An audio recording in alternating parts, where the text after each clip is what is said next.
हम सभी के अंदर कुछ न कुछ ऐसे काबिलियत होती है जो हमें दूसरों से अलग बनाती है। आप इस काबिलियत को टैलेंट या कुछ भी नाम दे सकते हैं। किसी चीज को करने में हम इतने अच्छे होते हैं कि वो चीज हमसे बेहतर दूसरा कोई कर ही नहीं सकता। कई बार ऐसा भी होता है कि हम अपनी काबिलियत का सही इस्तेमाल ही नहीं कर पाते हैं और टैलेंट होने के बावजूद भी फेल हो जाते हैं।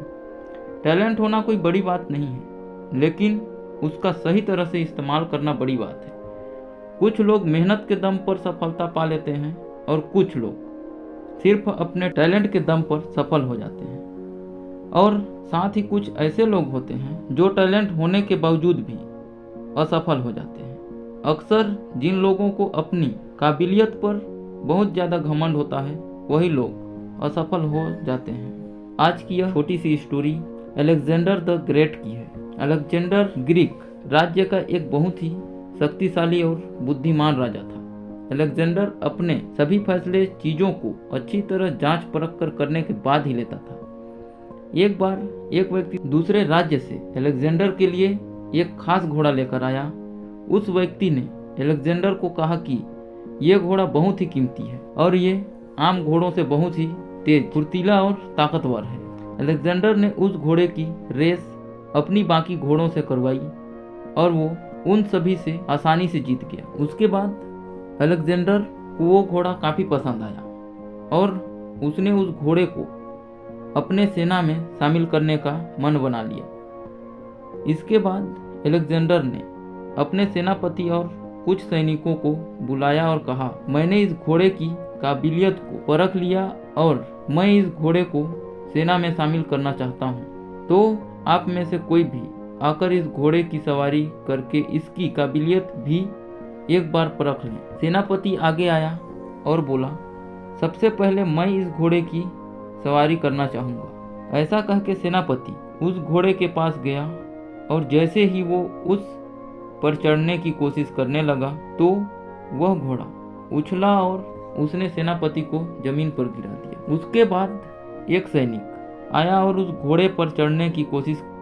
करने लगा, लेकिन इस बार भी उस घोड़े ने उस सैनिक को नीचे गिरा दिया। इसी तरह एक सैनिक फिर आया और उसे भी घोड़े ने अपने ऊपर सवार होने नहीं दिया और नीचे गिरा दिया। अलेक्जेंडर दूर से ये सब देख रहा था और फिर वो उस घोड़े के मालिक के पास गया और उससे बोला, इस घोड़े में ताकत और काबिलियत तो बहुत है, लेकिन ये सब होने का क्या फ़ायदा अगर ये किसी को खुद की सवारी ही ना करने दे और अपने सवार को ही गिरा दे। इसे सेना में रखने का क्या फ़ायदा है अगर ये किसी सैनिक के साथ मिलकर अपनी काबिलियत ही साबित ना कर सके। अलेक्जेंडर ने वो घोड़ा अपनी सेना में शामिल नहीं किया।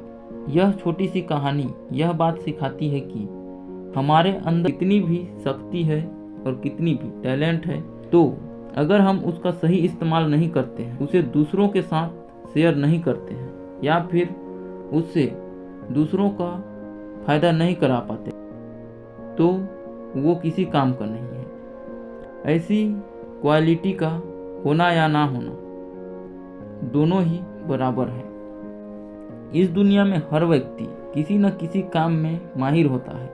जैसे कोई किसी सब्जेक्ट में बहुत अच्छा होता है और कोई टेक्नोलॉजी में, कोई किसी स्पोर्ट में अच्छा होता है तो कोई सिंगिंग में अच्छा होता है। लेकिन इन सब के बावजूद कुछ लोग ऐसे होते हैं जो कभी किसी को सिखाना नहीं चाहते, अपनी नॉलेज को किसी के साथ शेयर नहीं करते।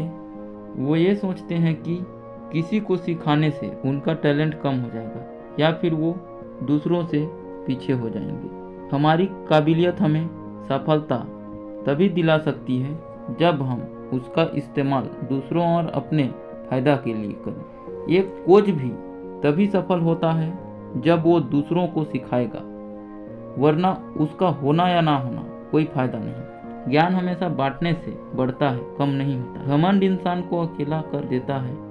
आपको जो भी आता है या आप किसी का काम में दूसरों से बेहतर हैं, अगर दूसरों को उसकी ज़रूरत है तो उनके साथ उसे शेयर जरूर करें। दूसरों को कुछ सिखाने या उसकी मदद करने से हमारी काबिलियत में कोई कमी नहीं आती। यह चीज़ हमें दूसरों से बेहतर बनाती। यह बात हम पर डिपेंड करता है कि हम खुद को कितना काबिल समझते हैं।